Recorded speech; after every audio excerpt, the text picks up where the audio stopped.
Сегодня ход мирных переговоров в Грозном нарушен трагедией в совхозе «Родина» возле чеченской столицы. Чеченская сторона немедленно обвинила в преступлении российских военных и заявила о том, что уже задержаны 4 предполагаемых убийц, которые сознались в преступлении. В ответ на это заявление российская сторона объявила, что убийство в совхозе «Родина» является классической провокацией, направленной на дестабилизацию переговорного процесса. Достать форму российского солдата и оружие сейчас не является проблемой в Чечне, заявил представитель российского командования агентству «Интерфакс». Наш специальный корреспондент Константин Точилин несколько минут назад передал из Грозного. Только что в Грозном было распространено заявление участников переговоров по мирному урегулированию в Чечне. В обращении говорится: утром 7 июля в селе Пригородное совершен акт вандализма. Вырезана семья, погибло 8 человек, из них 4 дети. 1 ранен. Этой же ночью расстреляна семья в Грозном. Участники переговоров выражают глубокие соболезнования родственникам и близким погибшим и скорбят вместе с ними. В срочном порядке делегация вместе с командованием федеральных войск приняты экстренные меры по расследованию этих преступлений. Создана объединенная следственная бригада, которая приступила к работе. Зло будет неизбежно наказано. Лица, причастные к преступлению, понесут ответственность.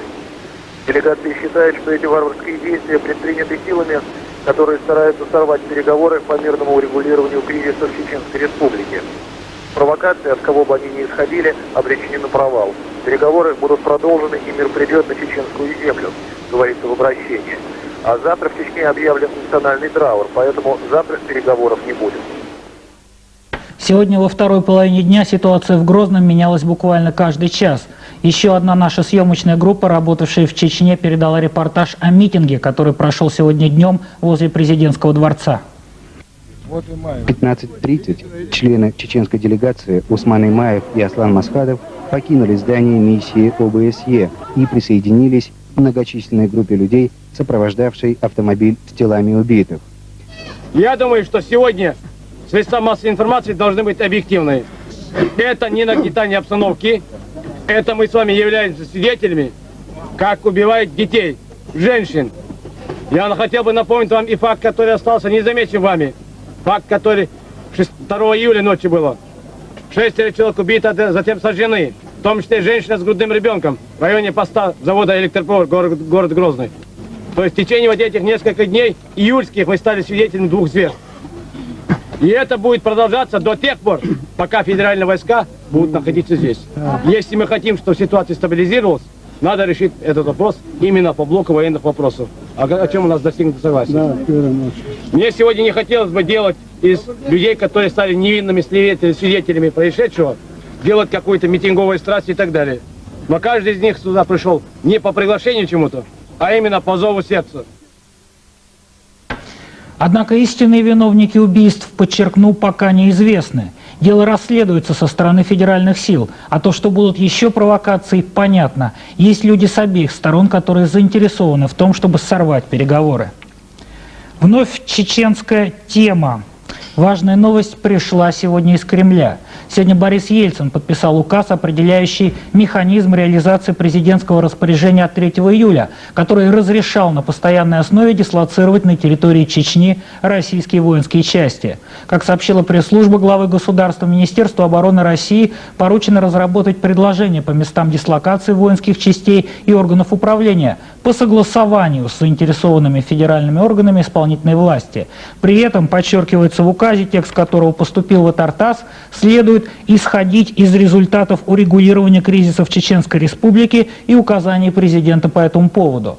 Напомню, предыдущий указ главы государства от 3 июля не предполагал каких-либо согласований с различными органами власти и разрешал Министерству обороны России дислоцировать на постоянной основе на территории Чечни воинские части, учреждения и организации вооруженных сил.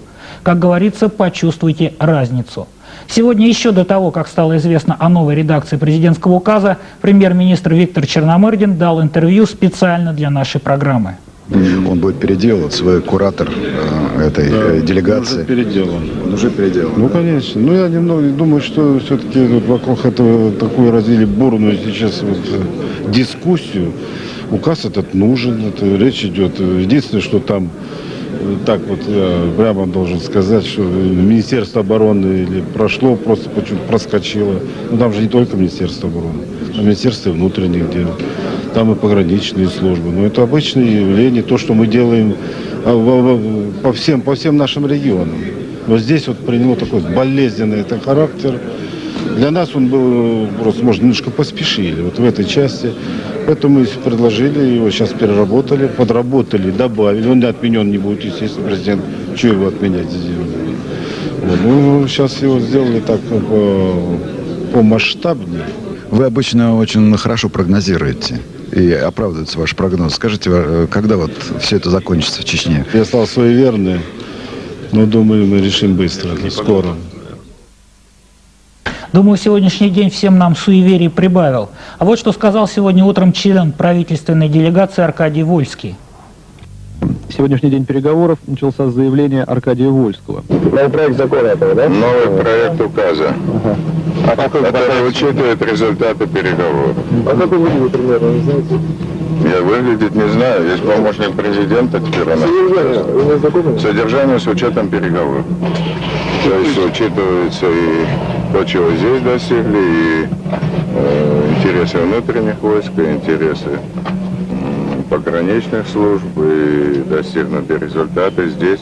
Поэтому действительно, так сказать, некоторые обстоятельства заставляют сказать, что я в адрес Грачева погорячился и, значит, это готов принести в этих случаях положенные извинения. В ответ на вчерашнее освобождение двух россиян, сегодня российская делегация, участвующая в переговорах по урегулированию в Чечне, передала чеченской стороне на территории миссии ОБСЕ в Грозном 5 человек из числа удерживаемых на территории России. А военные эксперты делегаций обеих стран обменялись полными списками насильно удерживаемых лиц. Обычным шантажом считают в Министерстве обороны России угрозу чеченского экстремиста Шамиля Басаева совершить новые теракты на территории России с применением радиоактивных веществ и биологического оружия, в случае, если переговоры о мирном урегулировании в Чечне потерпят неудачу. Напомню, Басаев сделал это заявление вчера в интервью агентству «Франс Пресс». А руководитель чеченской делегации сегодня в ответ на просьбу как-то прокомментировать угрозы Басаева сказал, что ничего подобного не слышал. Итак, трагедия произошла сегодня под Грозным. Но недавние события в Буденновске отозвались в свою очередь на чеченцах, проживающих в Ставрополье. Вчера ночью в станице Чернолесской было совершено покушение на проживающие там чеченские семьи. Магомед Туршиев живет в станице 10 лет, занимается коммерцией. Недавно взял в аренду магазин. Поздно ночью ему позвонили и передали, что в магазине устроен погром. Прибыв на место, он обнаружил простреленные двери, разбитые стекла. Вызванный наряд милиции сказал, что обстрелян и дом друзей Туршиева. Заряд дроби прошелся в 30 сантиметрах над головой отдыхавшего хозяина. В доме находились жена и 5 детей. Еще через несколько минут раздался взрыв.